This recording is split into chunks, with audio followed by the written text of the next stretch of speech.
They went to the queen to tell her her subjects had no bread. Do you know what she said? Let them eat cake. Who took the bomb? We're getting screwed, man. Every time we turn around, we're getting screwed. Oh, the revolution's going to be through podcasting for sure. That's the only way we talk. It's the little guys that take the brunt of everything. It's got to stop. Peasants, man. We're just peasants. Every one of us. You watch those old movies, you see the peasants in the background with the kings and queens walking around. We're those people.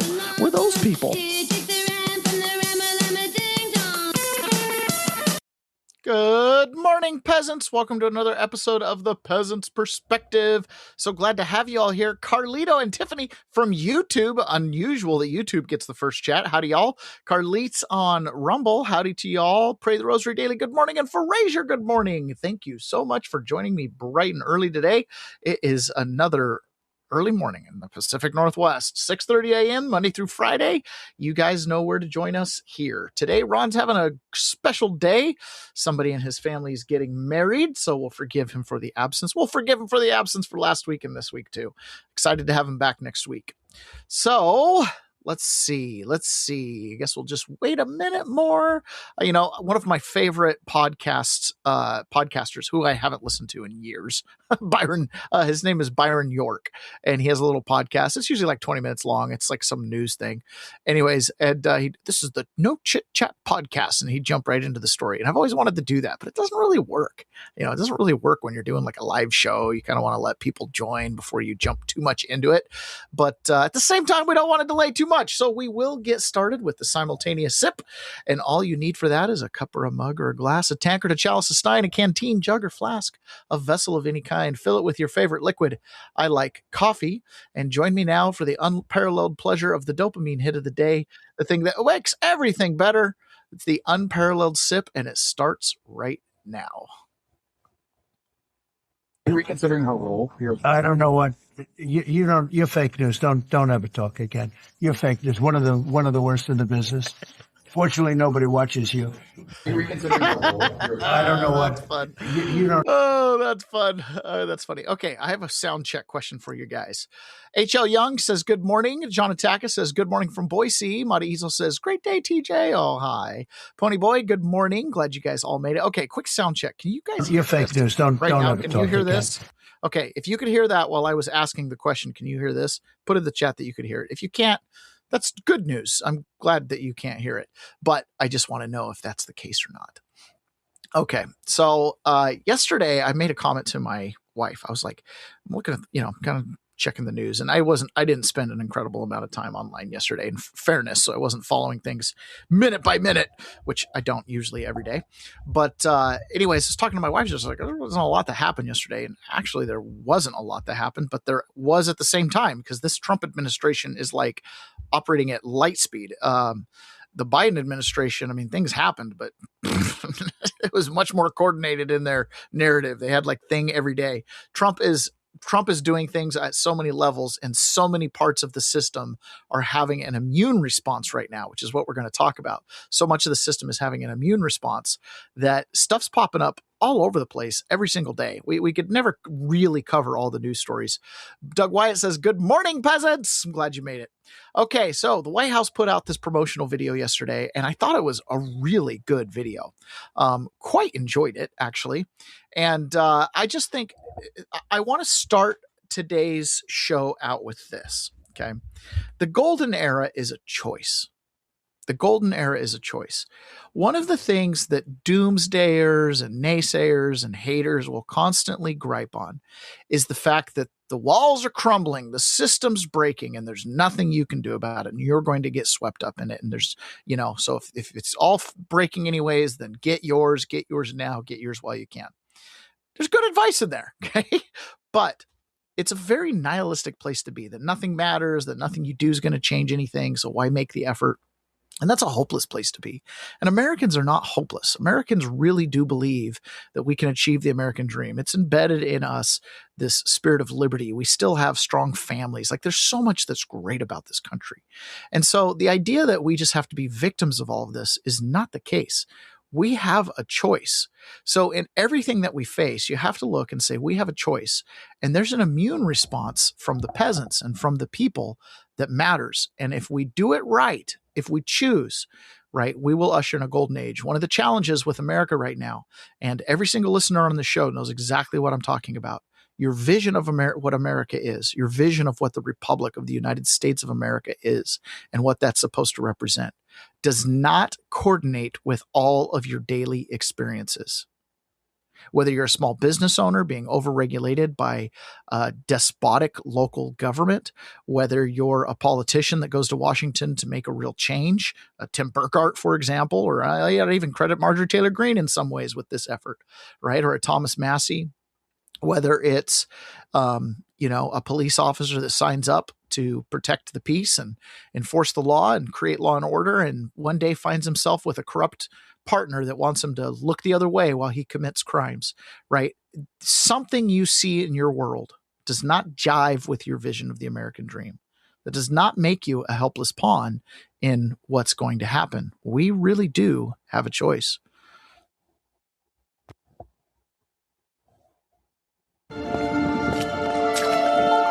We come to this place for MAGA to fight, fight, fight, and win, win, win. Because we need that, all of us. The indescribable feeling we get when we hear the national anthem. And stand together, stronger than ever before. Under this administration, we're going somewhere we've never been. We aren't just watching history, we're making it. Rebuilding our country better than ever. A country where we don't do heartbreak, we do victory. An America that is safer, more secure, more prosperous. And any setbacks that stand in our way simply makes the comeback that much sweeter. Welcome to the Golden Age. I love that. In America, we don't do heartbreak, right? In America, we don't do heartbreak. And I think that's the point, right? In America, we don't want to become the thing we hate. We really want to project our virtue onto others and have it stick to them, right? We don't want to project our virtue onto others and have it weaponized against us. So we have to be wise as serpents and soft as doves, right? We've got to go out and we've got to do what it takes to fix the system and to have that appropriate immune response. Some of the images that have been coming out of Spokane, Washington have been extremely devastating to me. I have lots of friends over in that area. It's an area that I really enjoy quite a bit. And so anytime any natural disaster happens, I mean, these events are large. When a forest fire rolls through a suburban or a city area, when earthquakes or tsunamis or tornadoes or hurricanes happen, the scale of the devastation can be absolutely, catastrophic. And if you're affected, even if the devastation is not widespread, if it's you that's affected, it feels like the whole world stops, and for a moment you're like, how can the world continue on when my life has been absolutely devastated? It's one of the questions of humanity, why so much suffering? And but at the same time, life is life. Life continues on. The sun will rise tomorrow. In fact, there's great hope and faith in that. H.L. Young says, I don't understand how any of the fake news channels stay in business. And H.L. Young says, still there. That's right. Okay. So this is an image coming out of Spokane. And look at this. This is a subdivision in Spokane. And they had about 60,000 people that had to be evacuated. I haven't seen the home count. We're probably going to see a little post here in a second. Talks about how many homes have been lost, but I saw a handful of videos that were before and after of certain neighborhoods that were destroyed. I mean, these were just suburban neighborhoods, just totally devastated. It's just overwhelming. And I want to point something out here. In any given city, there's only so many fire trucks. There's only so much, There's only so much ability to fight fire. And so one of the things that people are getting a lot of frustration with yesterday is this homeowners in Spokane were going through this. Look at this. This is devastating. So see that fire response vehicle right there? So apparently in this, the post here is, they called the fire department and the fire response, the homeowner stated the firemen drove up, took pictures and drove off as my house was on fire. They did nothing. That's very sad, but they don't have the ability to fight all these fires. So this person right here, I'm going to go ahead and turn down the volume on this person right here. They're, the house behind him is aflame. Their house is next. They're pulling out one of their classic cars from the driveway. Could you imagine being this family watching the house next door burning, knowing that there's no fire response and it's likely coming your way? House across the street is burning. These guys have their sprinklers on. That's what you have to do, man. So sad. So sad what's happening there. So they did find out this was not a natural disaster. No, it was not. It was not a natural disaster at all.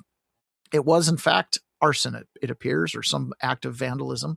So Ari Hoffman posts this. He says, breaking, Aaron A. Farinacci of Spokane, 37 years old, has been arrested on suspicion of first-degree arson in connection with the Old Trails fire as crews continue battling devastating wildfires that have destroyed hundreds of structures and forced tens of thousands of people to flee across the country.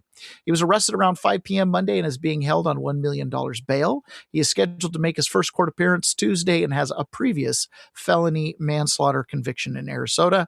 Apparently, he killed his father. On Saturday at 10 a.m., a citizen who lives in the area reported seeing a man bending down along the side of the road near Uslid Avenue on Old Trails North. The witness told deputies they saw the same man again while driving home and contacted the Airway Heights Police Department. An Airway Heights police officer located the man about 1.5 miles from where the fire started, questioned him, collected his contact information, and released him at that time. Detectives with the Spokane Sheriff's Office spent the following days gathering evidence, building the case, and working to locate a suspect before arresting him on Monday afternoon. The fires have destroyed about 700 structures, many of them homes, and forced as many as 65,000 people to evacuate. Wow. So this is an instance where all this devastation, 700 homes, I don't know if there have been any casualties, totally destroyed by someone who has a criminal history, and apparently he's already been arrested and there's already been a motion laid on the court to have his mental health examined. The defendant wants his mental health examined. So it sounds like they're going to take some type of competency, mental competency kind of, I hate to say it, cop out, some kind of mental competency cop out. So not super excited to see that, but that's what we're going to get, I guess. So we'll watch that story develop, and my heart goes out to the listeners in Spokane. I know we have a handful of you guys, and wow, what a rough deal. So speaking of an immune response and making America great again, just like in this situation here, now every detail matters, right? When you're the one that's being accused, and I've sat in that seat, I've been the one on trial, I've been the one in the media, so I kind of know how this feels just a little bit. So you don't want to go out there and be like, oh, the manslaughter case that happened to him years ago has a connection to this today. Not necessarily. His life path might be a really messed up path, and maybe he wouldn't be on this path had that not happened years ago. But the two things don't necessarily correlate, because I don't know the details about the other. Is this a hate-filled kid, or is this just like, manslaughter's manslaughter? Any one of us today could, have the worst day of our lives and have an accident, and it could be called that. So we have to be a little bit careful till the details come out, and I haven't researched it, but apparently this person has a known history with mental health, which absolutely affects your, what I call the cause and effect thinking, right? It's the dominoes. If I do this, then this. You see this oftentimes with little children. They struggle with cause and effect, right? It's easy when you touch a hot stove and it burns you not to touch the hot stove. There's one domino there. Okay? There's one action. What's harder to teach children is that what you did this morning and then you got away with all day long, and now tonight when parents find out you're getting punished, they don't know that the cause of the punishment comes from their activities earlier in the day. That cause and effect. That's a more mature thinking, right? So when people struggle with mental health, a lot of times they don't intend to to burn down 700 houses. They don't contemplate that. To intend it, you have to contemplate it. They don't contemplate that, right? That's the struggle there. So we will see. And unfortunately, that's very common. When I was in prison, one of the things that I wrote home about and commented to people at home was, in prison, you're surrounded by a lot of people. Like out in the normal world, the majority of people understand cause and effect. They understand, moment to moment moral good behavior because there's an effect to it. Okay. So there's that's there. The other thing is delayed gratification. Out in the normal world, most people can delay some gratification. We're often critical of our own society about how little we delay gratification, nowadays. That is true. And that might be contributing to some of the more bigger societal problems that we have. But nonetheless, when I was in prison, I saw that most people in there do not delay gratification, right? They don't have a lot of that delayed gratification ability. This isn't with everybody. This is just kind of like, it's enough that I noticed it and I wrote about it. And so you do see this, right? It's a small percentage of people that don't have proper frame of thinking that continue to cause crime after crime after crime. And that sometimes is just a product of nurture. That is just a product of life experience. That's a product of poor discipline. When I lived in Brazil, in Portuguese, they have a phrase for this. They call it mal educado, which basically means badly mannered, but they use the word educated. They're badly educated. They've been poorly taught, right? These are flaws of society and flaws of the family that show through. Then there's people that have a real criminal mindset. These are the people that have basically said, we don't care, right? We're just going to do what we want to do. And their motives vary, but they think criminally. Okay. So Donald Trump, like many other good people before, many wise men have realized, is that the vast majority of bedlam and malfeasance and crime is caused by a generally small percentage of overall people. And if you can deal with that small percentage of overall people, the overall level of law and order increases dramatically. No better example of this than what happened down in El Salvador. To my knowledge, and I haven't heard any rumors of this and I haven't studied it, but El Salvador didn't go on some type of inquisition campaign or, violent mass murder. No, they went and arrested criminals, gave them some form of due process, and they're still alive sitting in prisons, right? But he arrested, I don't know what the number is. Let's pretend it was 100,000, 200,000 active gang members that were causing 99% of the crime. And now El Salvador is one of the safest places to go and visit on earth, right? So Donald Trump understands this concept. Crime is down 92%, maybe more. I wouldn't get down 100%. The greatest statistic, though, that you have is that 2% of the people create 91% of the crime. You can really handle that.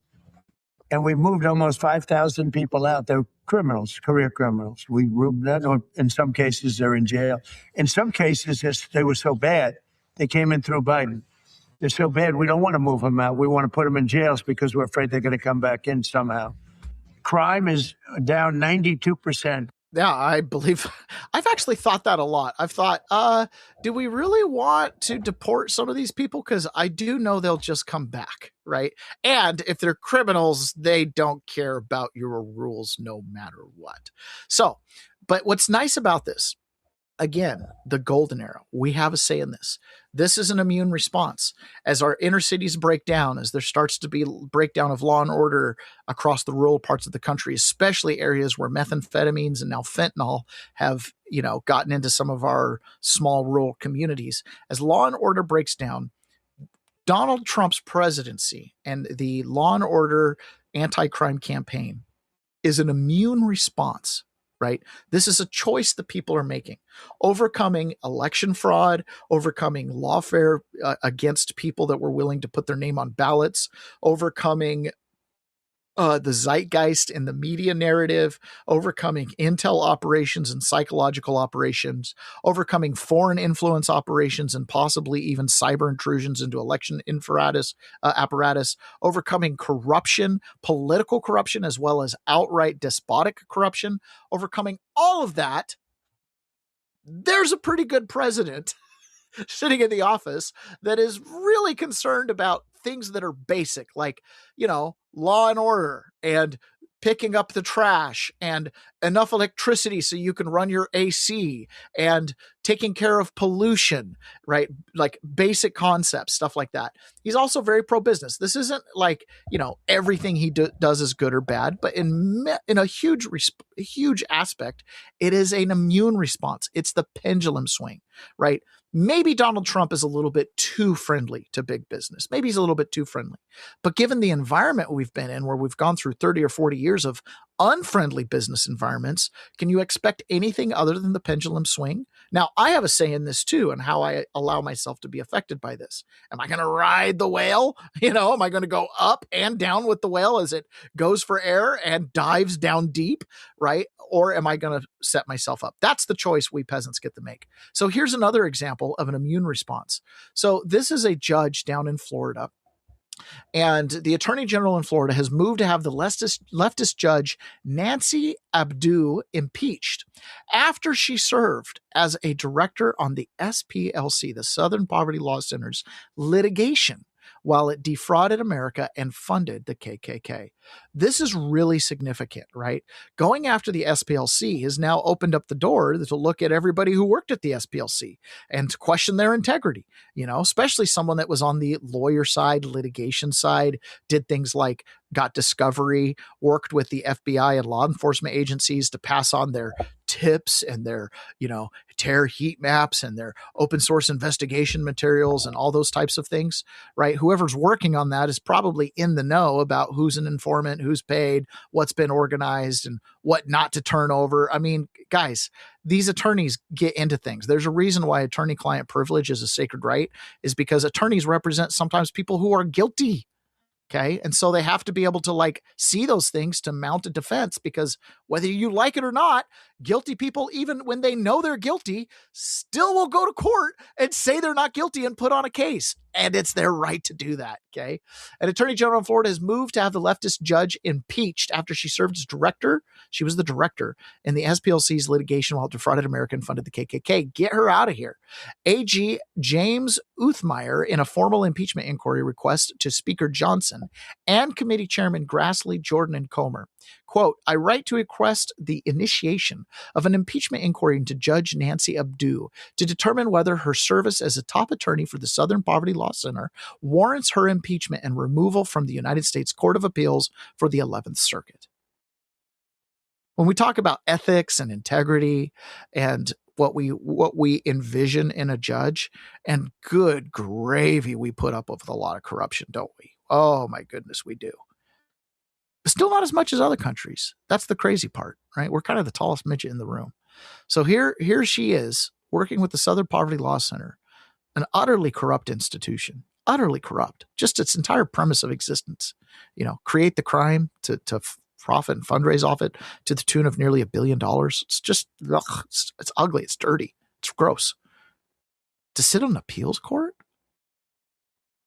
Can we question this woman's decisions for right and wrong? I mean, I understand attorneys sometimes have to represent defense, guilty defendants on a matter of principle and constitutional right, but the Southern Poverty Law Center didn't have a constitutional right to fund hate and then fight it. And then not only that, litigate to make it illegal. It doesn't make any sense. Abdu was one of SPLC's top attorneys from 2019 to 2023. While the fraudulent enterprise was going on, she was the director of strategic litigation who created practice groups and oversaw litigation. The Orwellian lengths SPLC traveled to deceive its donors are particularly disturbing, given the extremist nature of the groups it supported, end quote. Quote again, Judge Abdu's potential knowledge of and involvement in SPLC's conduct necessitates an impeachment inquiry. A sitting judge should not be able to escape impeachment for wrongful conduct occurring prior to appointment that may have been concealed from the Senate and the public during the confirmation process. Your action is necessary to ensure that federal judges entrusted to exercise judgment in matters of life, liberty, and property are worthy of the public trust and preserve public confidence in our courts. Wow, what a good immune response. Now, what's going to come of it? I don't know. I mean, another strongly worded letter. I don't know. I mean, I guess we'll see. We'll see if it pops up in the news again. A judge was impeached. That would be amazing. When was the last time a judge was impeached? Can you remember? I can't remember. Every now and then a judge quits or resigns or gets fired when he's about to be impeached because he did get caught taking the envelope full of cash or something ridiculous, or they got a DUI or something ridiculous like that. But you don't see stuff like this. This is a real question of judgment, right? This is a real question of judgment. And can she really be trusted to sit on the bench? Because here's the other thing. When you are part of a criminal organization, right? Even if you're a tangential part, you're the bookkeeper, you're the accountant, you're the lawyer, you're, the delivery truck driver or whatever it is, you're kind of in on it, right? You're butter and your bread. You're kind of in on it. And if the whole shop falls, you have liability. So you think about a litigation attorney. Imagine her thoughts. Let's pretend she knew. Let's pretend she knew they had deep plants inside the KKK. Let's pretend she knew that Charlottesville was organized by the SPLC. Okay. Because, maybe they, I don't know, who knows? Maybe she knew. And a case comes before her where the SPLC says this person's a racist or an extremist or, whatever the case is. What's her bias going to be? What's her bias going to be?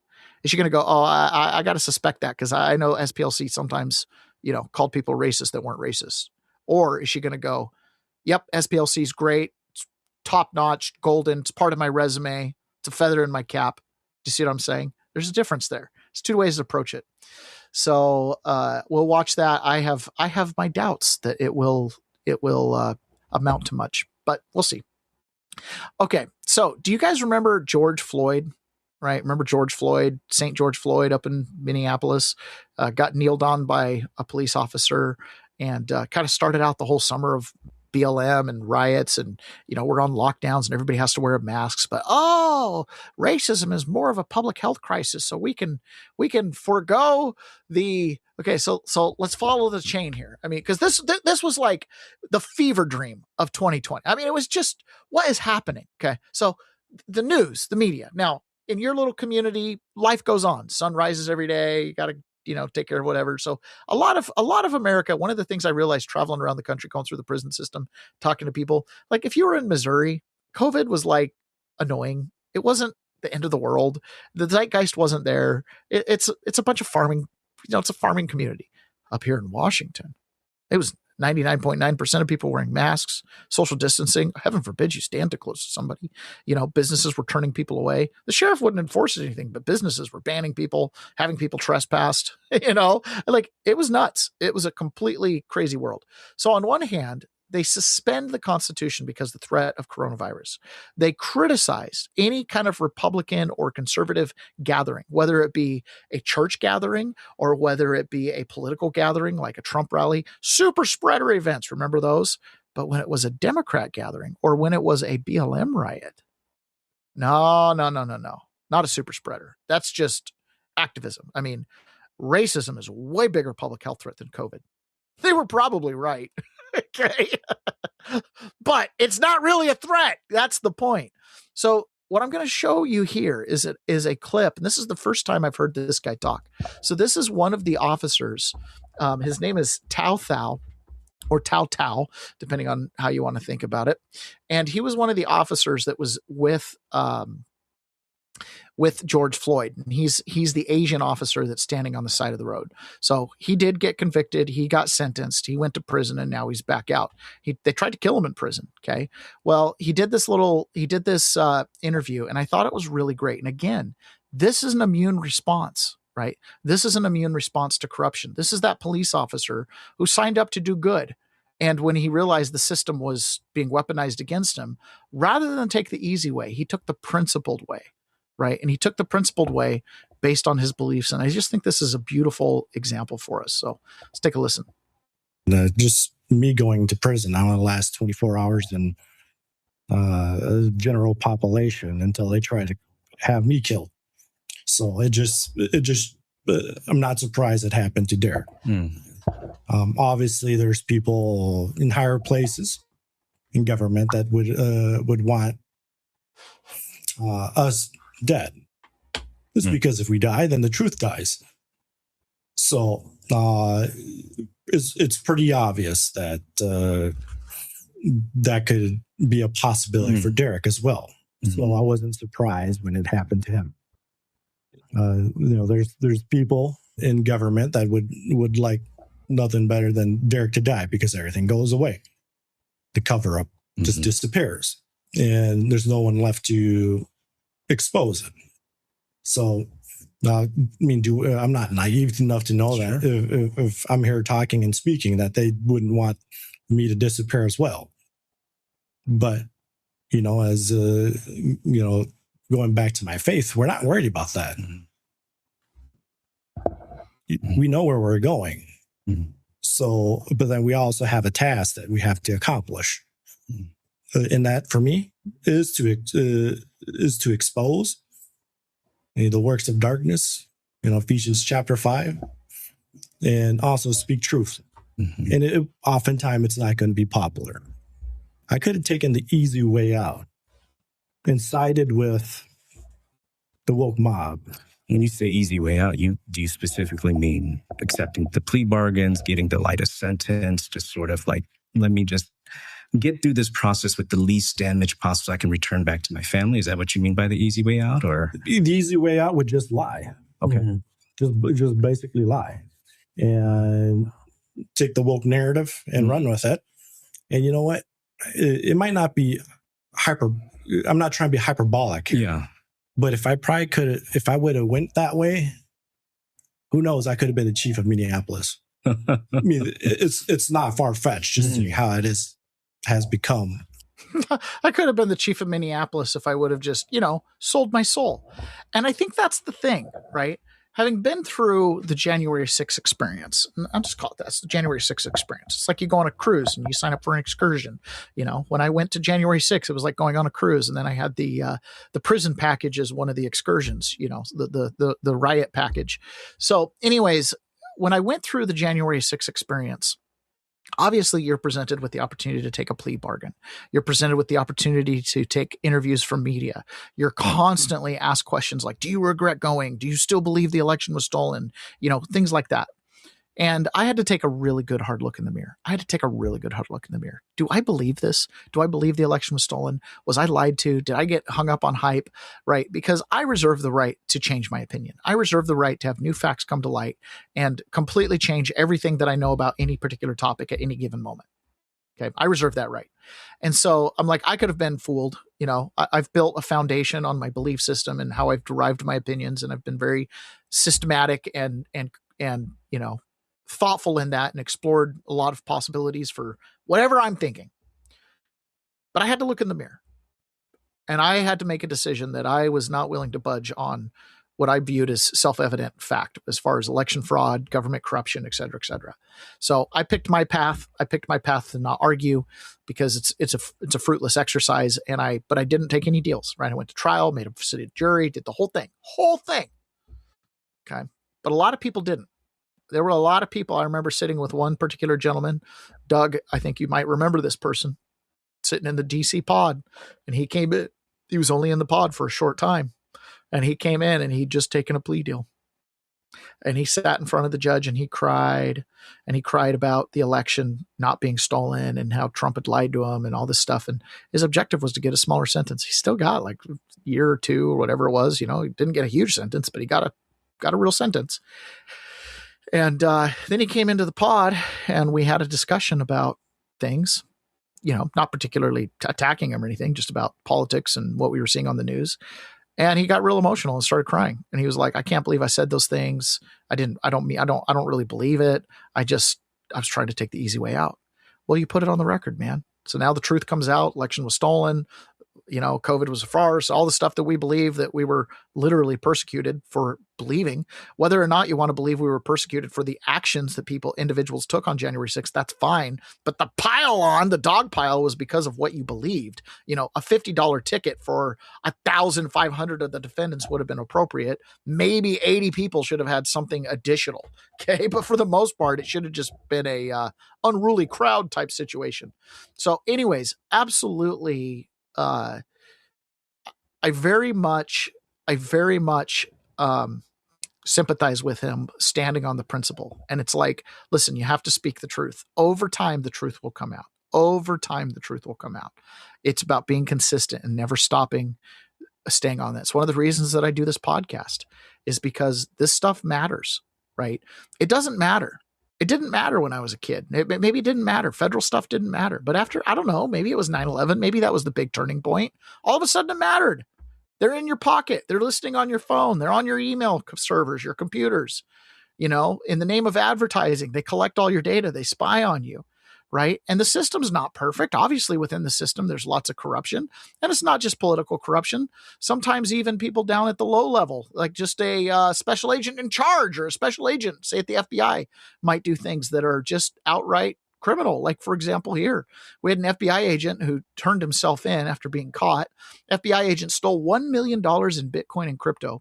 Patrick Stephen Yarrick was arrested on Friday. He self-reported. He returned the funds and he's been put on leave so far. He was a 9-year FBI supervisory agent. He was just a thief. He was just a common digital thief, right? At the end of the day, that's what his values were. And it's sad. It's really sad. We all struggle with imperfections. Like, nobody is immune from imperfection. It's really unfortunate when public officials have stuff like that happen because they violate public trust. You know, one of the things I've learned in my life is try to avoid things that you're going to fail at. You know, to thine own self be true. Some things you're not good at, some things you are good at. Play to your strengths. So there's another big thing that's been going around a lot in the news and in what I would consider the conservative ecosystem. Conservatives are interesting folks. Okay, we're really interesting folks. An interesting breed indeed. So on one hand, we have these set of values and principles, but we do a very poor job of applying them in the political realm. Okay. So I'm going to give you an example here. Let me remove my video from the stage so I can bloviate with you guys. So years and years ago, there were books that were written and they were well-intentioned. They were written by a single mother who was on public welfare, and she started to write a fictional story. And it was about wizards and a school for young wizards. And it was called Harry Potter. J.K. Rowling wrote this book. Okay. J.K. Rowling. She was trying to, put some values in the book, and it's just a fun story. It's Harry Potter. Most people love the Harry Potter stories. Okay. They're good movies. They're good books. In my generation, a lot of the kids my age, teenagers, were reading the books as they were coming out. I myself made it to the 4th book as a teenager. Okay. They're decent books.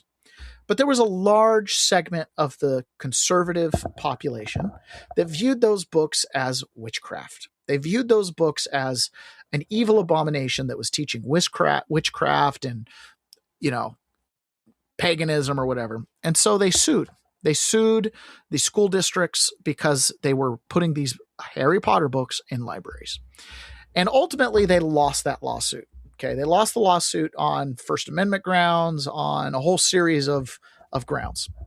That essentially, you're trying to censor books that don't really have a public outcry outside of a specific, niche. So you can write a note to the school and tell your kids they can't read those books. It's kind of their attitude. Okay. Well, fast forward a decade, and the LGBTQ movement saw that and they go, oh, now's our opportunity. You can't ban books from schools anymore. Right? The right to ban books existed, and they did ban books that were offensive and graphic and pornographic. They banned them. They weren't in elementary schools and public schools. But Harry Potter, that was a bewildering one, right?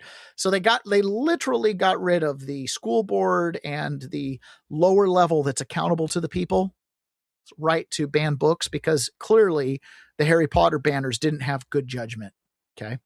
They wanted to impose their very stringent worldview on people who think Harry Potter is a benign story, including myself, by the way. Okay. If you're going to ban Harry Potter, you better hit, Lord of the Rings. You probably should hit Lion, Witch, and the Wardrobe, some C.S. Lewis's writings. You better hit every sci-fi book. It's like, come on, whatever. It's crazy. There's probably books way more worse in the library existing other than Harry Potter, but for whatever reason, they picked on Harry Potter. Well, the LGBT people saw that, and they started getting books published and put into libraries like My Two Dads and, Jenny Has a Queer Mom and, all these different books that are like offensive to society. I know pornography when I see it, says the Supreme Court Justice, right? That's pornography. So, but it's because of the fickle nature of the conservatives, kind of not really knowing where their principles actually lie, that opened the door to that. Now it's a whole new fight, right? Now it's a whole new fight because you can't fight them on just, well, the people want to censor it. Well, they took that right away, right? Now you got to fight them on other grounds.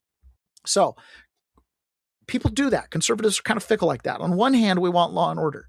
So we are the ones, we conservatives, we are the ones that created an industry for things like flock cameras. Okay. Remember, it was the Democrats for years that were like all civil rights and don't tread on me and all that kind of stuff. Okay, not don't tread on me as much, but leave me alone. Let me do my business. Leave me alone. Let me be a hippie, that kind of thing. Don't impose your beliefs on me.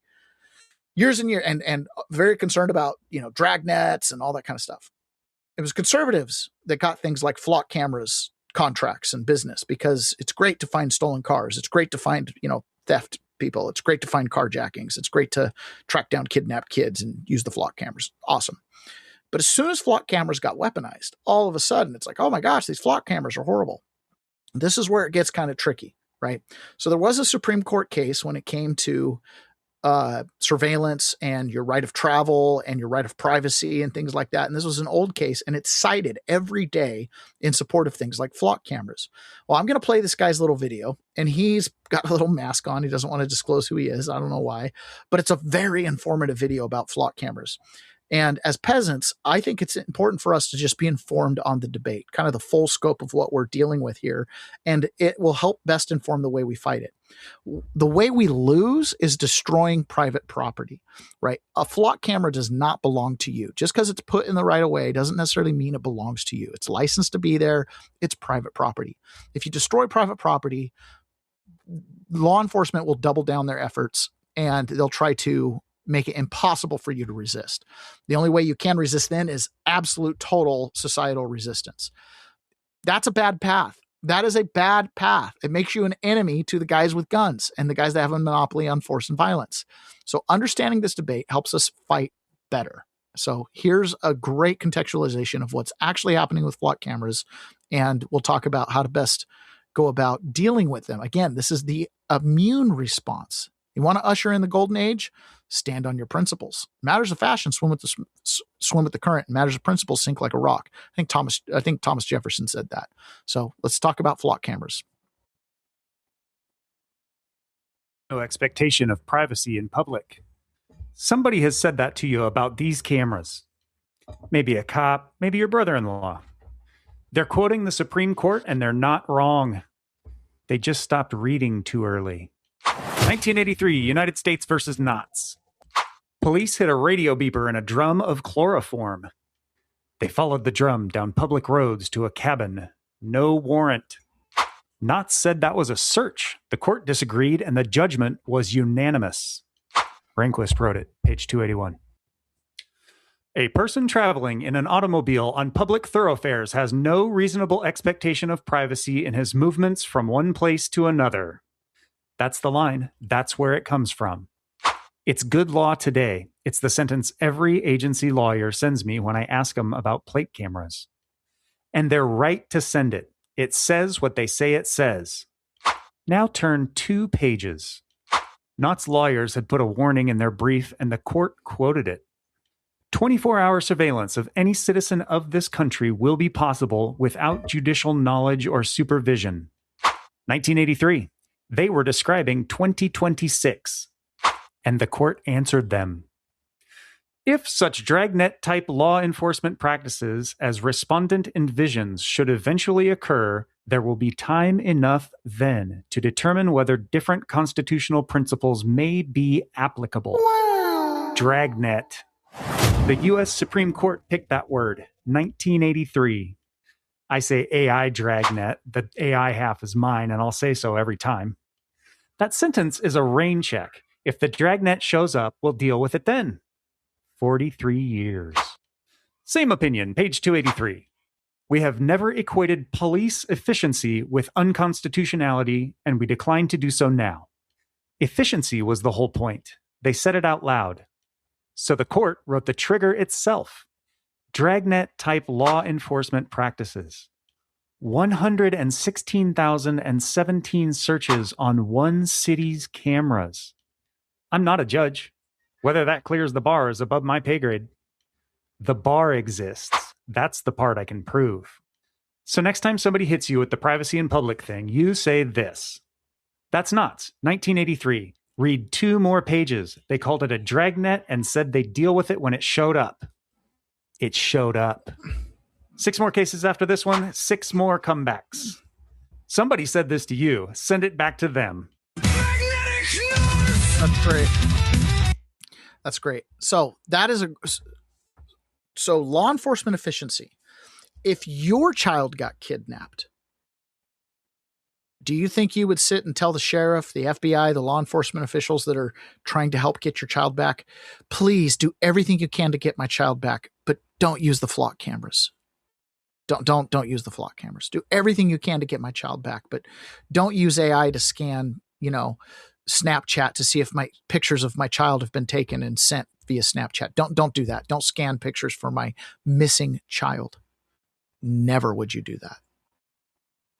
One of the realizations I had going to prison was we need prisons, because I met the people that are in there, and I don't want to live in a world where some of those people are walking on the street. I don't want to live in that world. So anybody who says, well, abolish prisons, listen, we can talk about reform. We can talk about human rights. We can talk about solitary confinement. I'm there, but I'm not willing to talk about abolishing prisons altogether. I'm not willing to talk about that, because you don't know who's there. You don't understand what the system is protecting us from, right? They're pretty good about making it seem like monsters don't exist, but monsters do exist, and you should check under your bed, as recently was found when a mother went into her room of her, 12-year-old daughter, and there was a man under her daughter's bed and she shot him. Okay. You should check under the bed. Sometimes monsters are hiding under there. So yes, we need these tools. It was conservatives who created these tools in the first place. Going after a criminal, tracking, public surveillance, right? You have no right to privacy when you're in public on where you come and where you go. You're traveling in the public. People can observe you. The difference is the dragnet. That's a different issue. So, should we have flock cameras? Probably. Should they be on? Probably. Should they be always recording? Probably. Should we have safeguards so that they can't be queried for anything other than a warrant search? Probably. Right? We should probably figure out how to balance that. It's the appropriate immune response. So I hope that lawyers take, note of that and that they pursue it that way. The incorrect response is destruction of property, right? On January 6th, the gathering of people was the appropriate response. That was the redress of grievances and the right to assemble and protest. The breaking of windows and things like that was not right. Okay. That deserved a ticket, at least. If you broke a window, you broke a window. Okay. But oddly enough, in the J6 case, there were few people who were accused of breaking windows. Most window breakers somehow just were never identified. Good immune response. There's another immune response that's been happening. And again, Donald Trump brings this out. ABC News reports that Capital One says it closed Trump's bank accounts because they suspected him of money laundering. Isn't that interesting? So let's look at this here. Capital One says it closed hundreds of Trump's bank accounts in 2021 for anti-money laundering reasons. By Peter Charalombos. Capital One says it closed hundreds of bank accounts associated with President Donald Trump and his businesses in 2021 for, quote, anti-money laundering reasons. I wonder why they debanked me. According to recent court filing from the financial institution, Capital One disclosed the money laundering review for the first time in a motion to throw out the president's lawsuit against the bank over the closure of his business bank accounts, to which the Trump family has alleged was politically motivated and unlawful. While the bank did not accuse the Trump organization of money laundering, Capital One said the Trump accounts were closed after a months-long review by the bank's anti-money laundering team, not for political reasons as alleged by the president and his family. I cry foul. I don't believe Donald Trump was money laundering nothing. Okay. Tax avoidance, that's a cottage industry. Not paying taxes, that makes me smart. Okay. Tax evasion, lying on your taxes, different story. I don't believe Trump lied on his taxes. They got leaked. People reviewed them. I don't think anybody found lies. They found good tax strategy. I don't think they found lies. Okay. That's never been the case. The closures were the result of a months-long analysis. Lawyers for the bank said in a court filing on July 31st, Capital One never publicized the termination decision, nor its confidential internal process, giving rise to the closure, and it permitted plaintiffs several months and granted several extensions to find new banking services, which they did. They went to Bitcoin. Capital One's after the fact attempt to justify its debanking of Trump-related accounts is completely baseless. Following the events of January 6, 2021, Capital One manufactured a post hoc rationale by selectively resurrecting a handful of isolated transactions that had occurred years earlier and had never once been identified as a cause for concern. The lawsuit. So they basically spoofed it. That's all they did. They checked the box. Why are you closing this account and requesting they be debanked? Money laundering suspicion. Check. Okay, well, is there criminal referral? Is there? Nope, no. We just need a reason to close the account, and that's an easy box to check because he's money laundering, he's evading taxes. Oh, okay. So Capital One, there you go. Wells Fargo was my debanker, by the way. Wells Fargo and Goldman Sachs and a couple others, and had little accounts at. So, anyways, you got no right to bank. Okay. But it's an immune response. The fact that this is coming out is an immune response. And we have to be really careful. We have to actually go through the motions and do the things it's going to take to take our country back, take our political parties back, and make the government a reflection of we the people. We need to project our virtue onto the government, not by being blind to its malfeasance, but by instilling ourselves into it, by becoming a part of it. People on the left and right are all doing this. This is the Senate candidate. Let me So you do support excuse me. This is the Senate candidate up in Wisconsin. Her name is Francisca Hong, and she's actually doing pretty well in the polls, which is why she's making the news.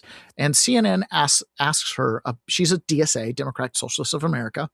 It's hard for me to imagine these guys are going to go far in Wisconsin, but Madison and Milwaukee are pretty left-leaning. So anyway, she gets asked about one thing in specific. It's the packing the court. And again, right, it's an immune response. One side of the country wants to bend the system to its will. The other side wants to correct societal's ills and vices. Okay, so either way here, this is an immune response, but this is also the other side. This is why we, the good people, the conservatives, the principally based people, the peasants, the ones who have to live here with our neighbors, whether they agree with us on tax rate policy or not, have to live here. And making major changes to the system, like disrupting the Supreme Court, changes how power is used in the United States. A Supreme Court that has too many members on it means there's constantly new people putting in. And each Supreme Court justice, surprisingly, has a lot of power. They are assigned certain areas, and cases have to make it past their desk before it gets to the other justice's desk, believe it or not. So there's kind of a tier to how things make it into the Supreme Court. So packing the court would have huge impacts, and it would really, truly make the judges pretty much political pawns. So you do support the Senate, the Supreme Court, and prisons, the existence of prisons. Yes, I support all those things right now that are helping to ensure that there is public safety. But I do believe right now in our Supreme Court that we should be working to expand the court. So you do support... Well, they want us to expand the court. This is a major shakeup. It's good that it's being said. Why is CNN asking this? And the way she's asking it is kind of straight down the middle. The reason she's asking that is because it's not popular. It's not popular at all. Okay. And I am starting to think that the Democrats don't want the Democrats to win. They don't want the DSA to win, right? So they want to expose them on all those weak spots. Things like packing the court, that's a weak spot. Things like having anti-law and order policies, that's a weak spot, right? Our vision of America does not include one where there's no law enforcement and ipso facto no crime. It's the other way around. Criminals are in jail. Real criminals are in jail. We expect real criminals to go to jail and innocent people to be protected. We believe that's the proper role of government. When we don't see that happening, that's the immune response. So the politicians that believe that, they're being flushed to the surface. That's a good thing.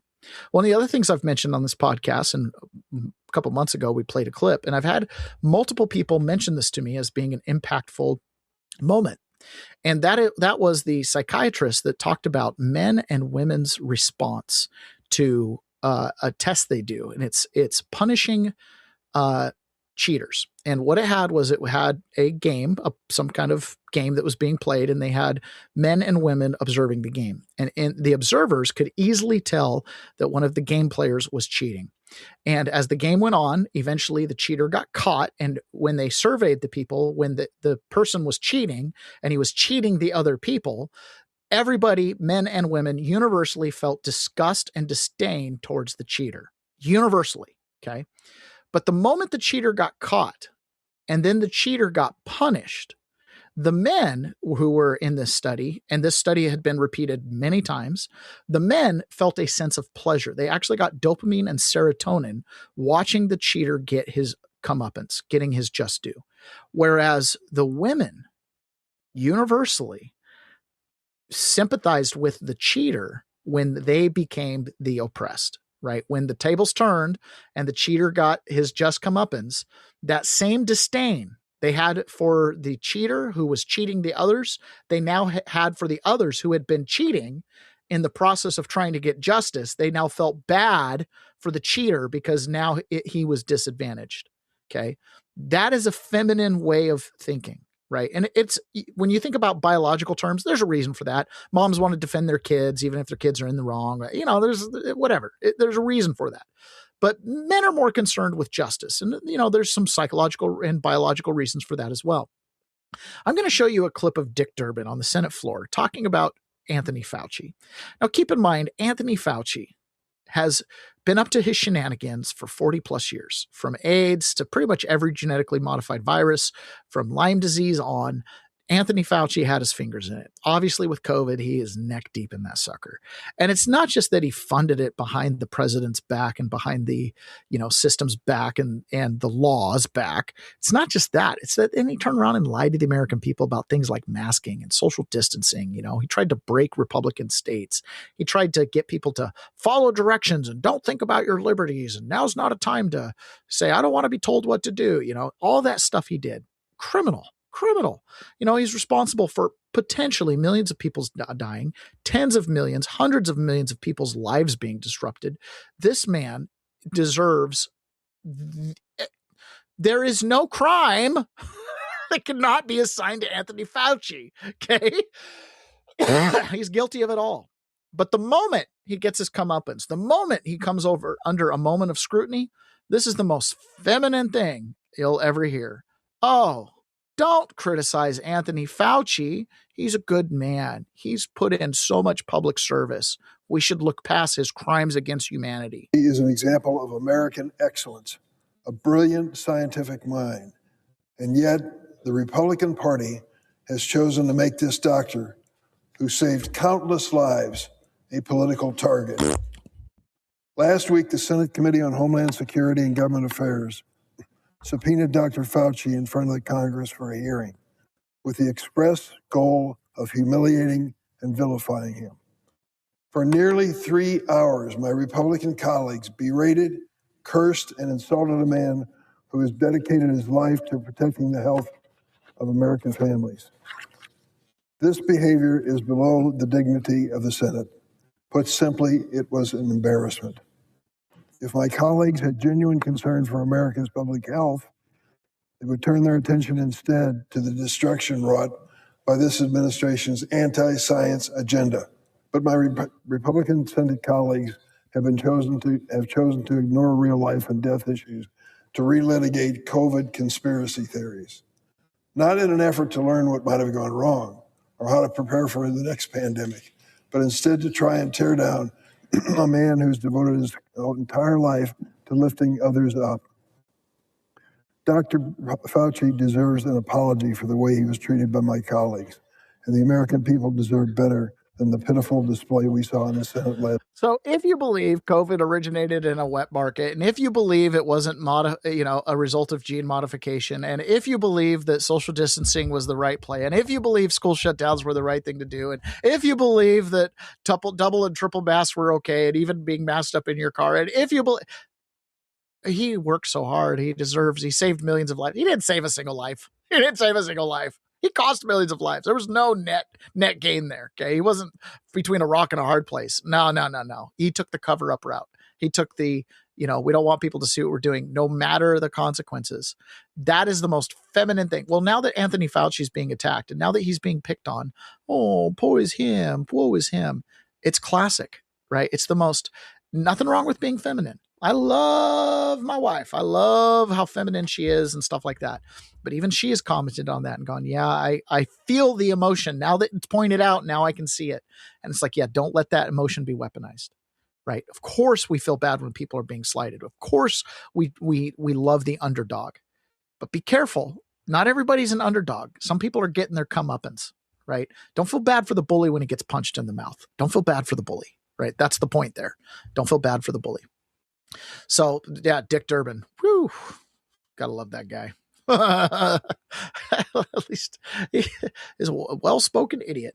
So speaking of another well-spoken idiot, you've got Bernie Sanders out there, right? So Bernie Sanders obviously has been one of the most popular socialist Democrats that have been out there. And so Bill O'Reilly was talking about Bernie Sanders just being a straight up communist. And I love this so much because, you know, there's always critics of Bernie, but more and more, it's starting to just be the label that sticks, right? Communism is not popular except for in a very little niche, narrow 10, 15, 20% of like highly educated social science college graduates, you know, have kind of been indoctrinated. It's not popular. It doesn't work. Okay. So the fact that guys like Bernie Sanders are now getting the label communist and it's starting to stick, I like it. Bernie Sanders is a dangerous man. He's dangerous. He is a full-fledged communist totalitarian. So he's running around, and his headline in his speeches was that the government, the Democratic Party, will control, child care. Now, I went to China a year ago. The Chinese government controls child care. Parents don't have much say in how their children are raised. They don't. The children go to school. They do what the government tells them to do. That is what Bernie Sanders wants to impose on the United States. He'll never come out and say it clearly. But the big, giant totalitarian state is what Sanders and his crew want. Okay. So when we talk about things like flock cameras, the fear isn't flock cameras in the hands of good, principled, ethical, conservative leaders. The fear is flock cameras in the hands of communists that want a totalitarian state. And that's what makes guys like Bernie Sanders dangerous. Right. What makes guys like Bernie Sanders and some of these people dangerous is things like, oh, we want free pre-K education.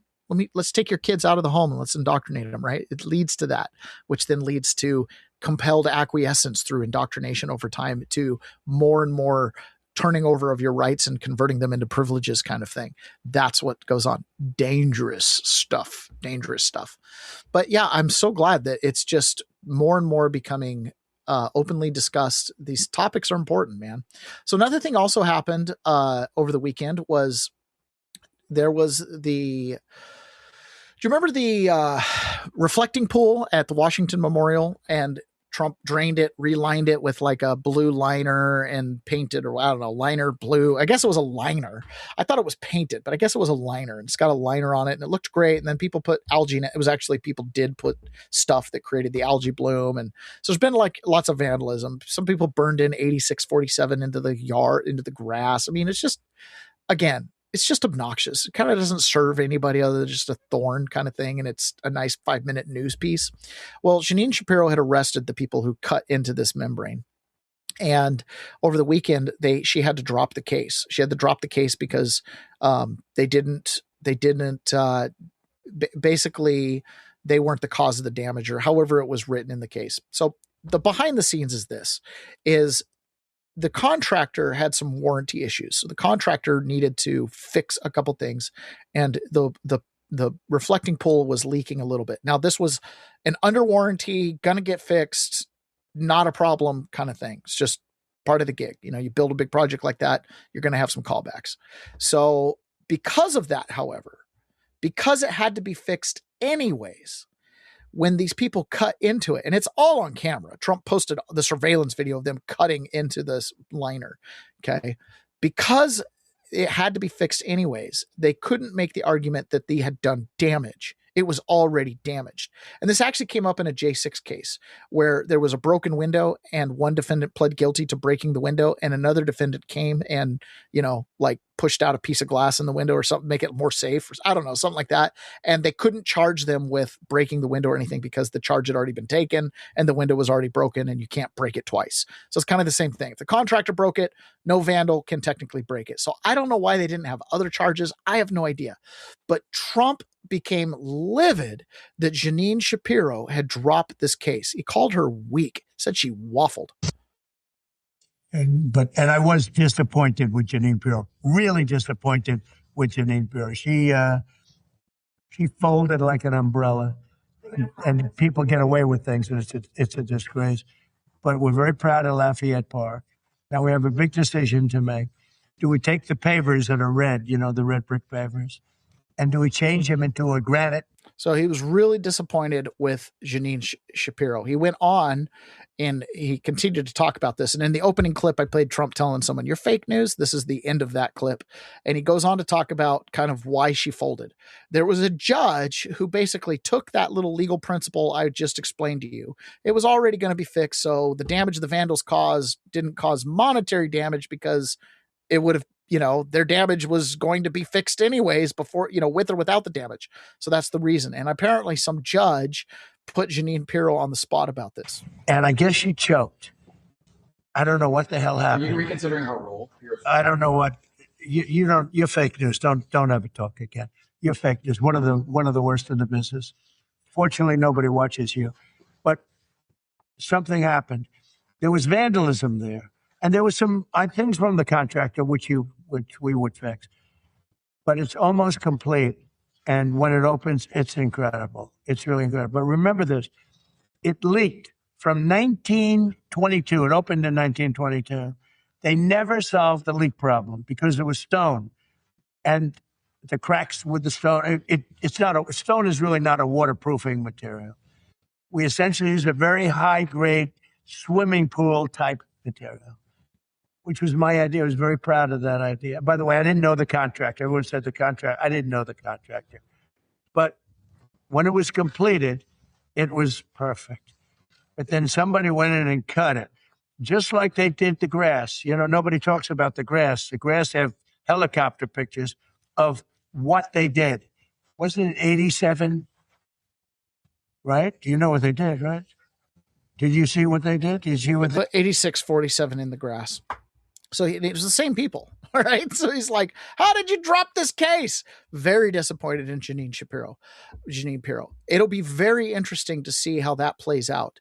Apparently, she was seen leaving the White House yesterday with like a roller bin full of documents of some sort. Who knows what the documents are? All kinds of, speculation on that. Flock cameras got Brian Coburg. Yeah, that's exactly right.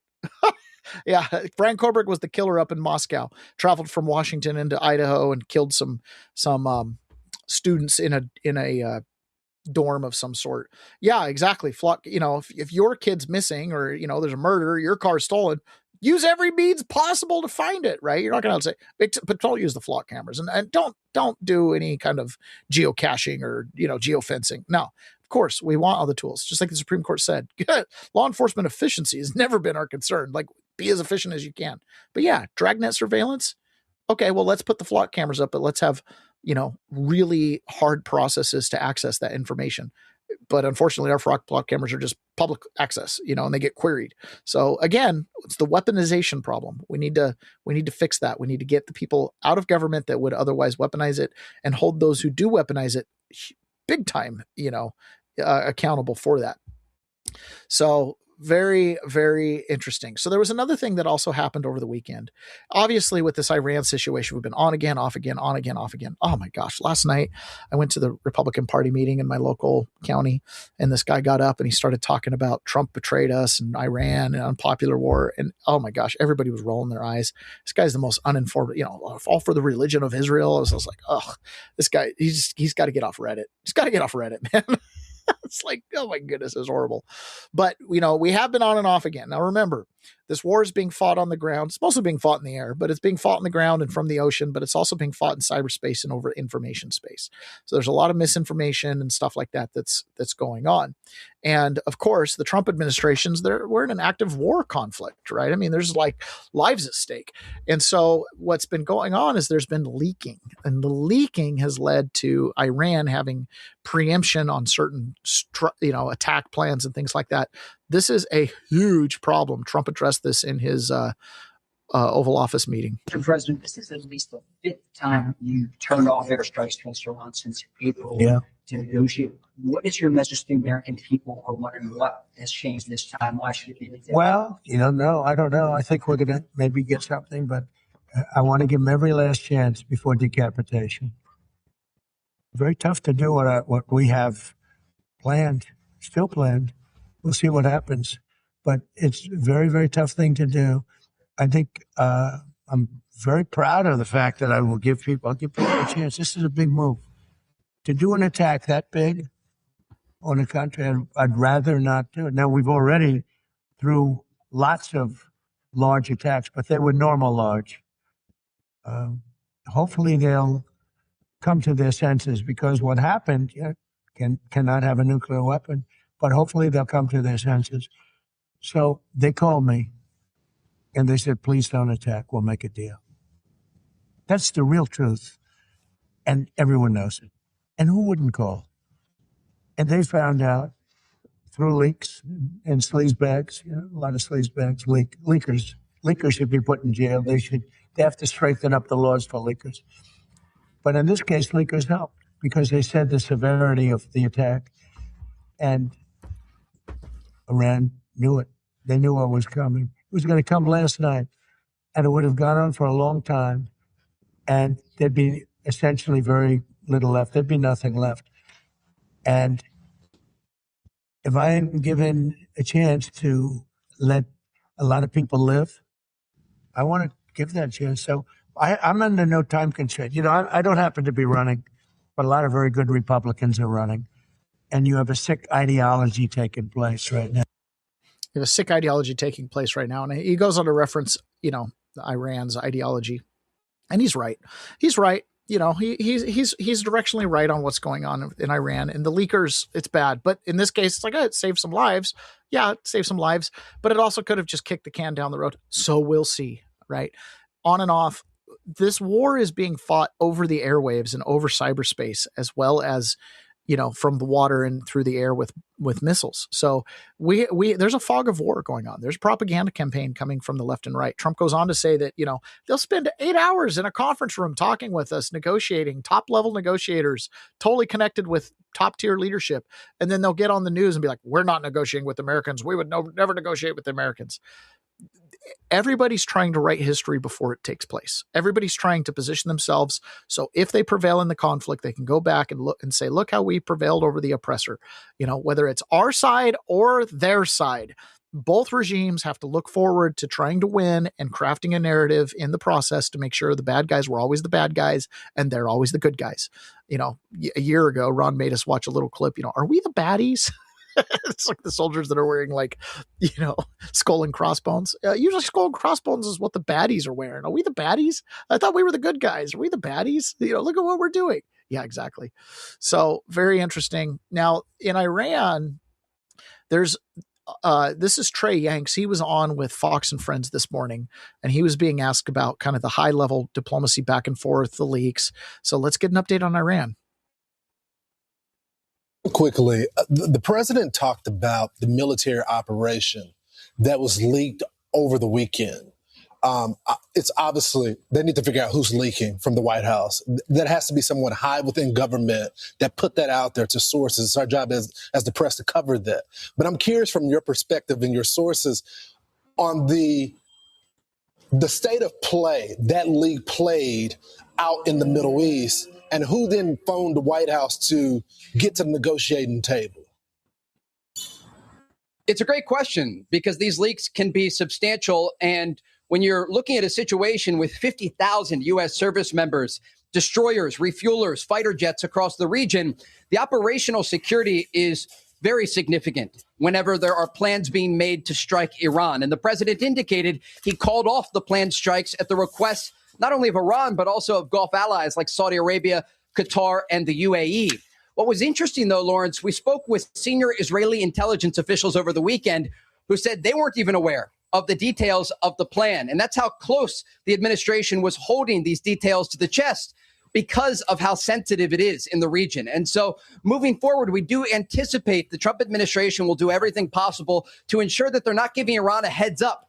They want to keep the Iranians guessing as these diplomatic pathways play out, understanding that if the talks fail, we are likely looking at a return to combat operations.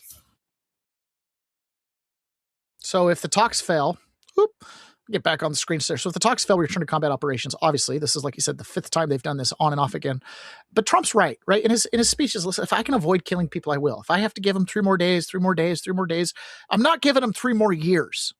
Right? Well, this isn't Vietnam. It was this guy yesterday. And fair enough. He might have misspoke. He might have meant Venezuela, but he said, what are we doing in Iran? This isn't a quick strategic strike like Iraq.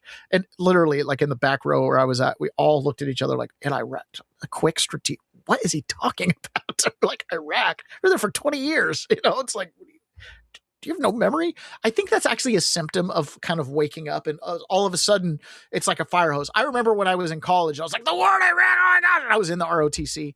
I'm like, this is crazy. And I was just like, this, if everybody knew, there'd be martial law. We'd be taking over the government. Guys, hello, tell as old as time. Like, it's practically a biblical, the conflict between the people and their governments. Okay. It's always going to be the case.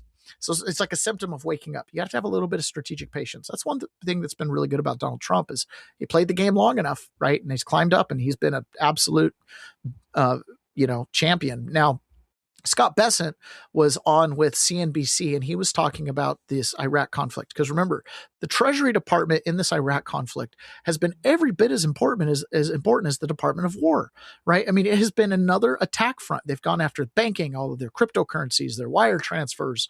They've seized funds. They've, sanctioned other countries that are doing business with Iran. I mean, it's all out financial warfare and utilization of the dollar's status as reserve currency as a weapon. Unfortunately, everything you see them doing to the mullahs, they can do to you. They can do to the Canadian truckers. They can do to everybody, right? So we should take note of these tools and what they're doing, because if you get on their list, they're coming for you, debanking, et cetera, et cetera. But this is Scott Bessent saying there might be a deal. It's not the first time we've heard it, but, Scott Bessent, as they say, is a steady hand at the till. Energy price. Japan is a substantial importer of energy from the Gulf. The other thing, too, and this transitions. So Iran, right, is causing oil pressure because the Strait of Hormuz and all the delivery. And the Japanese bond market is being rocked right now, just absolutely rocked. Argentina was being rocked. We did a currency swap that allowed them to stabilize, and then we actually made some money. So we did a similar type of currency swap with Japan. Some people call it a Japanese bailout. We literally just bailed out the Japanese economy. I know. Do you think that this is going to have some impact on us? It just might, just a little bit. But they're talking about it like it's, a swap, an investment. Let's dive into this a little bit, because this is all tied into this bigger narrative. Donald Trump's promise was to return the United States of America to the people. That was his promise, right? To restore the republic. Now, to sovereign citizens and people like that, restore the republic means something completely different than what I believe he meant. What I simply believe he meant was government be accountable to the people. You're in a democracy. You're in a third constitutional order, right? It's whatever this government is, but the power needs to belong to the people. The parents who attend school board meetings, the community members who attend county and county commissioner meetings, right? It belongs to you. That's the promise that Donald Trump made. And so there's a lot of vectors to take our country back. You have to take banking back. You have to take back national defense. You have to take back the judicial system and law and order. You have to take back education. You have to take back health. You have to roll back regulation. There's a lot of things that have to happen. Okay. And one of the primary things that we connect the dots all the time, especially when we start talking about Bitcoin, which we're not going to do today. Okay. one of the things we start talking about is the financial system at large, the entire thing, the dollar reserve currency, the petrodollar, as you call it, the financial system that is drawn on British banking that put the United States at the center of it after Bretton Woods post World War II. That banking system creates debt slavery. End of story.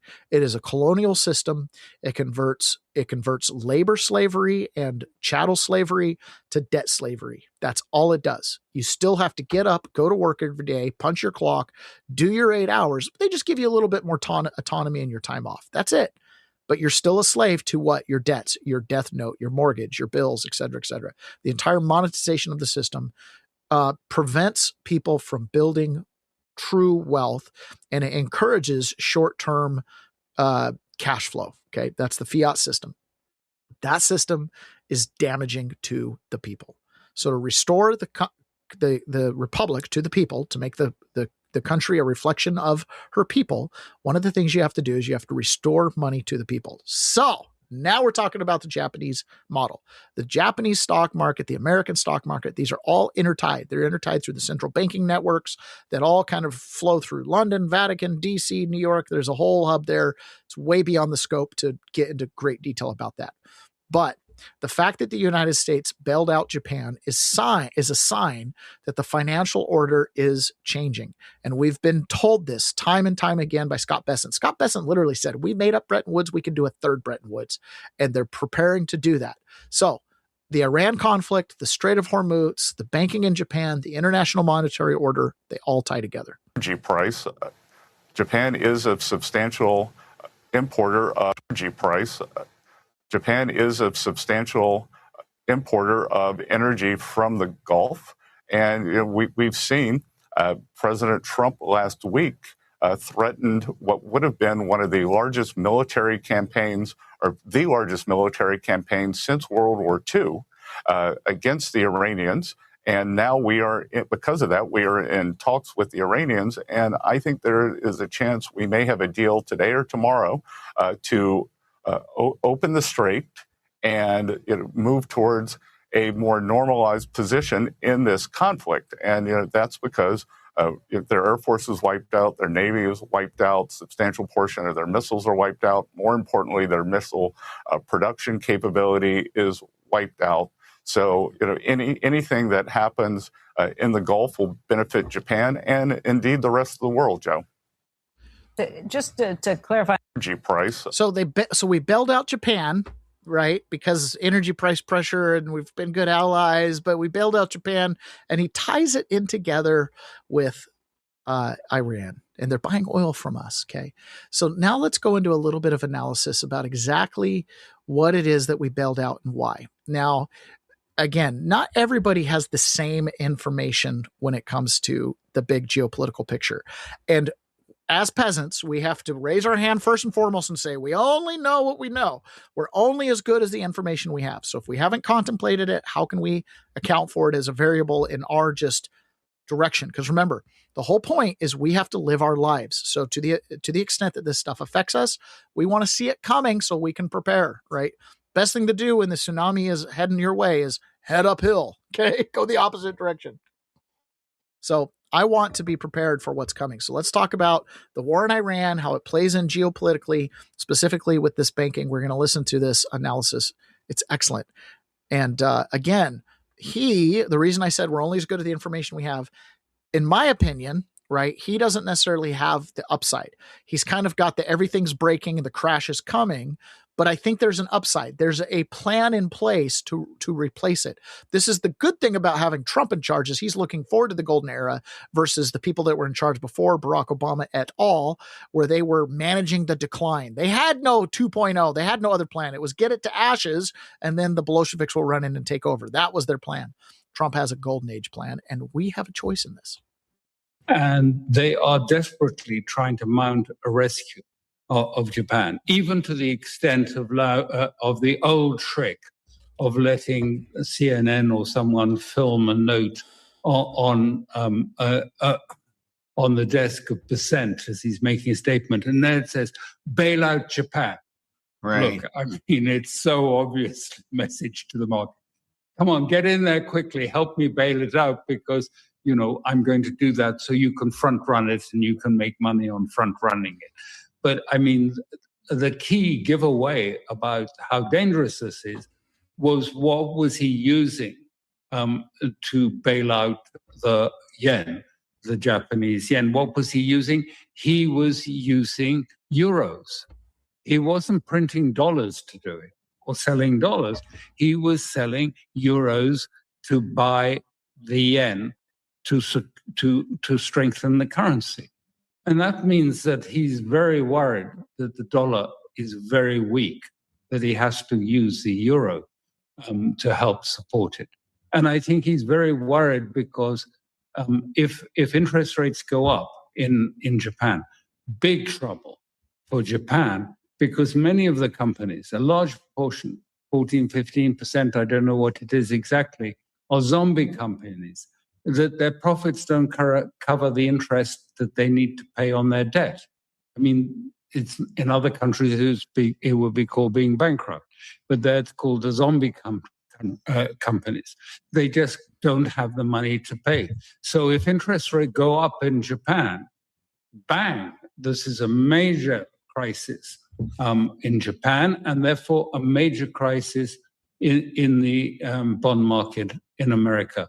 The interest rates are already going up. I'm sure we'll see them going up further this morning, even though the markets, the usual algos have sort of reacted to Trump saying, oh no, the Iranians asked for talks, which they did not. And, they were close to finalizing an agreement on Hormuz with Oman.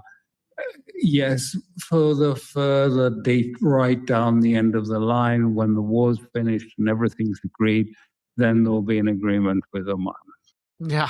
So, but he's saying there, right? We stepped in to bail out the Japanese economy. We use euros because the dollar's weak. Again, my perspective is he's a little bit nihilist. Like the crash is coming. They can't stop it. We're in a quagmire. It's going to be bad. And it might be, right? The future is not determined by any stretch of the imagination. It could get bad. It could get really bad. And of course, it could get really bad at any moment for anybody, for any reason. Okay. But he's right there, right? He's right. The system is clearly showing signs of end stage collapse. And that's what I want to point out here is people on every side of the aisle are looking at this and they're going, you don't have enough money to pay your debts. At a certain point, the piper has to be paid, right? That's the whole thing here. At a certain point, when one debt can't be paid and another debt can't be paid and everything gets repossessed and rolls up, eventually the last note holder walks up to the Federal Reserve with all these notes and he goes, I want to redeem $1 gajillion. And they're like, oh, I'm sorry, we only have 10% of that in the bank. Right? That's the end game here. It's bankruptcy for the banks and the system and the governments and everything. And eventually when their printed money no longer has value, it gets thrown on the street like waste paper. And so the crash is coming. I really enjoy Promethean Action. They do longer videos, but I think they're great context videos. And here's a shorter clip of one of the videos that was done recently. And there's Susan Kokandon, and I can't remember her name. She's going to say her name right at the beginning of this clip. And she's talking about how the system is collapsing and the reset is in. And the Promethean Action has followed the British banking system, the London banking system, and it's how it's a colonial system in contrast with the American system, which is a tariff system and a meritocracy. And so Trump is reinstituting the American system worldwide, right? Obviously, he's changed the way we as Americans are consumers, instituting the tariff regime and things like that. But he's also changing trade deals around the world. And Iran has been a problem for this. Remember, I have mentioned this. Iran has been the off-books balance sheet for the banking cartels. They can launder drugs, guns, money, people, all through Iran because it's off books. It's a sovereign nation. They can do that. Now, America's fought back with sanctions and stuff like that, but there's always a workaround. Well, Trump is eliminating the workarounds. Again, this is why the Treasury Department is so involved. So let's listen to Promethean Action describe how the end is in and the reset is coming. Extensively, it functions as the premier money laundromat for the drug, weapons, and trafficking mafias that thrive on regional chaos.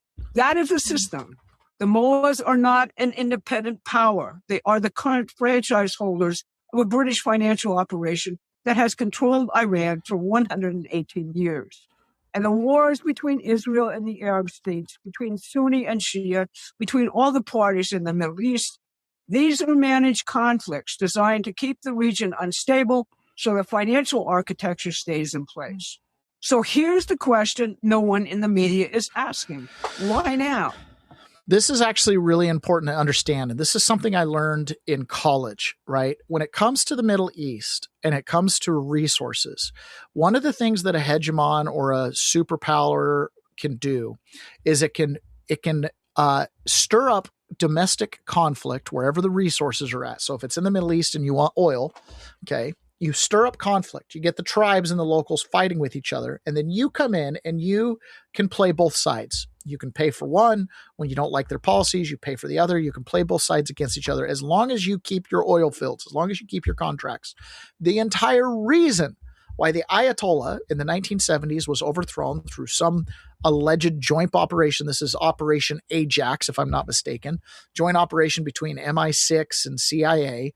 The Ayatollah was overthrown. Why? Because as Iran developed, as there was a little bit of money flowing in Iran from the excess of oil, BP kept most of the profits, but obviously some of the money made in the marketplace. As Iran developed, as they saw the Western world, they wanted to develop.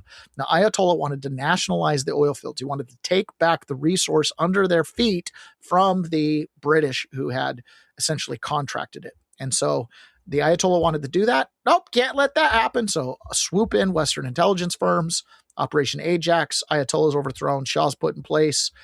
And then the Shah continued the same type of Ayatollah policies, but worse, and was oppressive to his people. And then thus entered the conflict. There's always been conflict over the dirt in the Middle East. Okay, always been. But it's definitely amped up with terrorism and the funding. I mean, if they don't have the money, they don't build bombs. It's really that simple. So what she's saying is absolutely correct here. Not just because of the nuclear program, not just because of the missiles. The real answer is that Donald Trump has spent the last year systematically dismantling the British financial architecture in the Middle East, and the mullahs were the last obstacle. Look at what he's already done. Since Trump assumed office the second time, he secured over $2 trillion in Gulf sovereign wealth fund investments, money that used to sit in City of London banks. It's now committed to American manufacturing, energy, and AI infrastructure. He organized the Arab world and Israel into his board of peace, ending the carnage in Gaza and beginning to rebuild it. The president of Kazakhstan captured it perfectly when he called Trump's strategy peace through construction. Peace, in other words, through economic development. The board of peace is widely expected to respond directly to new realities by reinforcing existing multilateral efforts. The world has never seen a move like this. It is absolutely unprecedented because, in essence, peace through construction is a very innovative concept or project. Trump designated the Muslim Brotherhood as a terrorist organization, cutting off the infrastructure the British have used to manipulate the region for nearly a century. He brought Egypt's el-Sisi, the man who actually defeated the Brotherhood, to the table as a central partner. He's working with Turkey and Qatar, countries that Netanyahu doesn't want involved because this isn't Netanyahu's plan, it's Trump's plan. And think about what Scott Bessent, our Treasury Secretary, said earlier in January, that 50% of his job involves national security. That's because the real war isn't kinetic, it's financial. It's about breaking the City of London's control over the flow of money in the Middle East. The only thing standing in the way of this entire new architecture was the Iranian regime, still pursuing a nuclear weapon, still pledging to destroy both Israel and the United States, still developing the ballistic missile capability to accomplish that, and still funding proxies from Lebanon to Yemen to make war. You cannot build a board of peace while the mullahs are arming for war. You cannot redirect $2 trillion in Gulf investment while Iran threatens to close the Strait of Hormuz. You cannot rebuild Gaza while Iranian proxies are rearming. That's why this happened, not because Trump is a warmonger, because the mullahs were the last piece on the British chessboard. They were the last piece on the British chessboard. It's not because Trump just wants war, although I am concerned when he tells Lindsey Graham, I just like bombing people, right? I mean, there's always two sides of the story. He's not just that he wants war, it's that he really is trying to make good on his promise to return America to the people. Just like anything, if you're behind on your car payments and you can't make the interest, what do? They take your car. If you can't pay your mortgage, what do? They take your house, okay? If we can't pay our national debt, who do we owe it to? The answer is China, Europe, Japan, everybody else who's bought our debt, and they'll come to collect. This is a real problem. This is a real problem, okay? And then it puts us in a position where we now have to defend ourselves. And we don't have the moral standing. We don't have the contractual standing. We are in debt and we owe, and they're just coming to collect the collateral, our natural resources, right? Even potentially even your very house itself.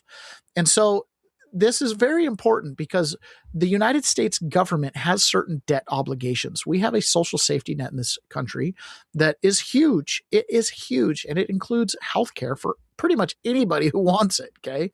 It's not a right, like they say in some places or they advocate for, but it's readily available.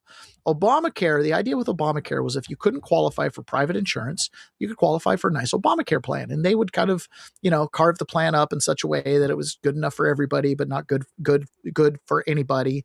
And, good enough for everybody, but not good enough for anybody. And they kind of set it up in a way where it was going to mainly help, the disadvantaged Americans, people who really couldn't qualify or afford insurance otherwise. Again, intentions felt good. We saw the corruption. You see the bill. You see that it was not really a single payer system, which is the only possible way to make it first. But then, of course, that de-incentivizes any type of medical breakthroughs or anything like that. Long story. But when Obamacare was passed, there were safeguards put in place that made it so that it would only actually be used for the people in our nation who really needed it. Unfortunately,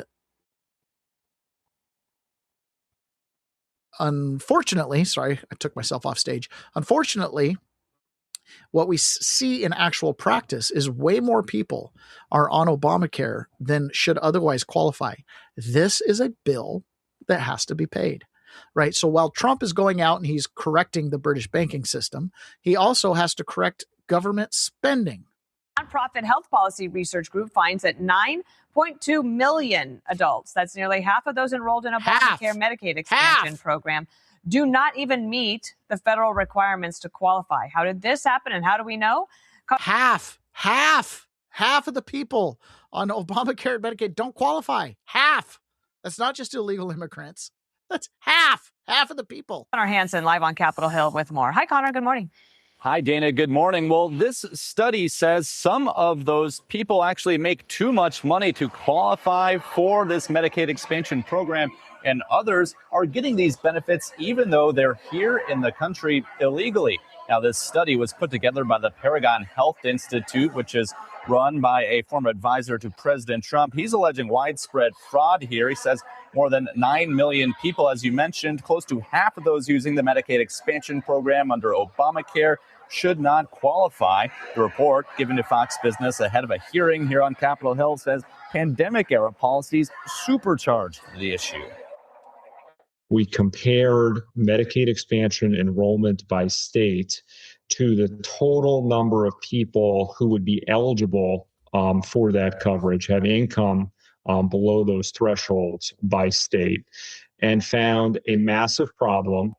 According to the study, fraud in the program costs taxpayers $32 billion each year, and people who really do need regular Medicaid could be paying the price the most. The study says New York and California have some of the biggest problems, claiming up to 62% of people enrolled in California are not eligible, and the states might not even be incentivized to fix the issue. California actually gets 9 times more funding for an expansion enrollee than a traditional enrollee. That is perverse. The federal government is effectively discriminating against the most vulnerable. And Brian Blaze, who you just heard from, will be here on Capitol Hill tomorrow testifying to the Senate Budget Committee. He told me one of his recommendations will be to have stronger verification for anybody trying to enroll in Medicaid. Dana? 50% of people on Medicaid don't otherwise qualify. That's crazy. That's crazy. No wonder the whole system has to be fixed. It's become abusive, and it is leading our country into slavery. And this is how you become beholden to foreign interest, because you got to pay the foreign bill. And if the foreign bill can only get paid if you pass a certain policy or you rule against tariffs or whatever the case is, that's where it gets really messy. We have sold our sovereignty for a pot of porridge is what has happened. And hard things have to be done to correct that. Hard things have to be done. So unlike my friend at the local Republican meeting who was super concerned about, Trump and Iran and just, in my opinion, just not fully informed on the issues and down some rabbit holes that are unproductive, right? On the other hand, you have the Democrat Socialists of America that are running candidates that have literally advocated stuff as silly as abolishing Thanksgiving. And when confronted on it, can't even admit it and give us word salads. You talked about your past positions that he keeps highlighting and, obviously likely would continue to do so before November should you win. One thing that they brought up as well was a post from you in 2021 where you said Americans should cancel Thanksgiving, should have done this in 1621. The post has been deleted. Republicans have been highlighting it. Do you still believe that Thanksgiving should be canceled? I'm a chef, and one of the first meals that I made that was for the community when I was 16 was a Thanksgiving meal. I always think my hospitality background in owning a restaurant for 7-8 years, that bringing folks around the table to share conversation and build community is always a good thing. But Thanksgiving is also a time that's incredibly painful for many people in our community. Who is it painful for? And so I think I wanted to make sure that people understood that there are multiple views, but views can evolve. And the position that I'm running for right now, and I think my background as a chef will actually help me become a better governor that's able to bring more people to the table. Francesca Hong, thank you for joining us. We hope to have you back on, depending on how things go next week in your part. She's going to get rid of Thanksgiving. That is a dangerous person. I think Bernie Sanders was bad. She's really bad. All right, guys, that's it for us today. We'll leave on a giggle. We'll talk to you guys again tomorrow. Don't forget to visit 1776live.us. Of course, leftbehindwithout.org. They're getting ready to do their big Christmas drive. They need some help for sure. And of course, don't forget to visit politicalremodel.com